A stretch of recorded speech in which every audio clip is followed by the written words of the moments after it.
माननीय सदस्यगण, शुद्धि के अध्ययन मत विभाजन का परिणाम इस प्रकार है। पक्ष में 288, विपक्ष में 232। प्रस्ताव स्वीकृत हुआ और विधेयक यथा संशोधित पारित हुआ। लोकसभा रे गृहीत हला वाकफ संशोधन बिल सपक्ष रे 288 जन भोट देथिबा बेले विरोध रे 232 जन भोट देथिबा जणा पड़िछे। तेबे लोकसभा रे एही विवादीय वाकफ संशोधन बिल गृहीत हेबा परे आज राज्यसभा रे हेबो आगत। संख्यालघु व्यापार मंत्री किरण रिजिजू लोकसभा रे एही बिल आगत करिसंती। वक्फ बिल उम्मीद जिसकी हम बात करते हैं, एक नई आशा है इससे, क्योंकि जो मुस्लिम समुदाय के बच्चे हैं, महिलाएं हैं, वो गरीब मुस्लिम परिवार जिनको इसके लाभ से दूर रखा गया।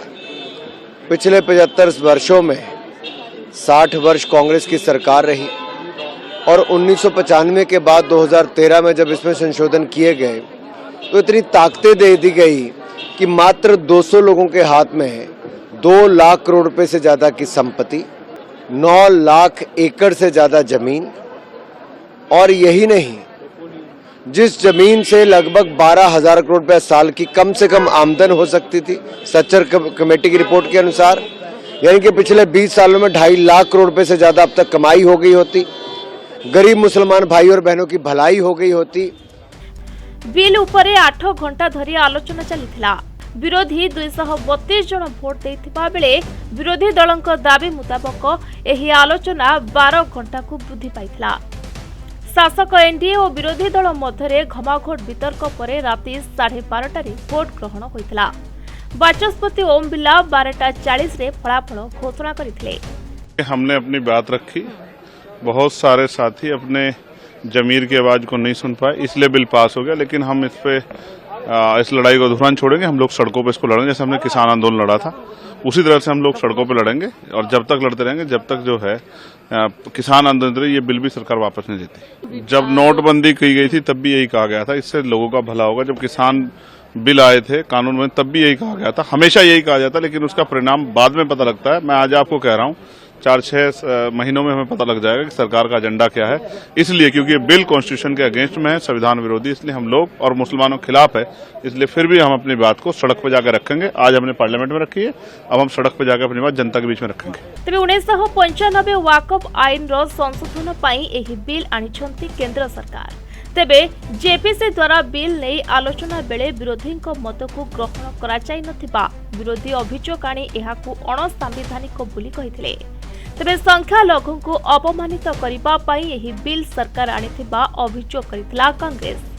तेबे वर्तमान एही बिल पारित हेबा परे मुसलमान संप्रदायर कोटी कोटी गरीब लोक प्रधानमंत्री नरेंद्र मोदी को धन्यवाद जणाइछंती। बिल पास पाई विलंबित राति पर्यंत गृह चलिथिला। दीर्घ 12 घंटा पर्यंत चलिथिला वितर्क। असल में ये गैर मुस्लिम नहीं है, और अगर कोई ध्यान से सुना होगा सरकार के तरफ से जो उत्तर दिया गया था उसमें काफी कन्विंसिंग है। ये बिल्कुल मुसलमान लोगों के खिलाफ नहीं है, बरं ये जो पुअर मुस्लिम है, जो डेस्टिट्यूट है, उनके मदद करने की ये बिल है। लेकिन सर हम अच्छा एक बात बताइए, इनको महिला की चिंता, आरक्षण बिल नहीं महिलाओं की ना, वो आरक्षण बिल इसलिए नहीं लाते हैं कि इनको दलित को नहीं लाना, ईबीसी को ओबीसी को आरक्षण नहीं देना है महिलाओं का, उसकी चिंता नहीं है। गरीब बात करते हैं तो ये गोलवलकर की वो चीजें याद करिए जिसमें आप पता चल जाएगा कि जो साहूकार है उसको सारा संपत्ति दे दो। तेबे एही बिल आगत परे रिजिजू एहाकू समर्थन करी कहिथिले जे एही बिल मुसलमान संप्रदायर कोनोसी जमी छड़ाई नेब नाही। से कहिसंती जे वर्तमान वाकफ आईन धारा 40 को किछि लोक निज स्वार्थ पाई अपव्यवहार करुछंती, सेथि पाई वाकफ संपत्ति लक्षाधिक संख्यारे वृद्धि पाइछि। रिपोर्ट प्रतिदिन टीवी।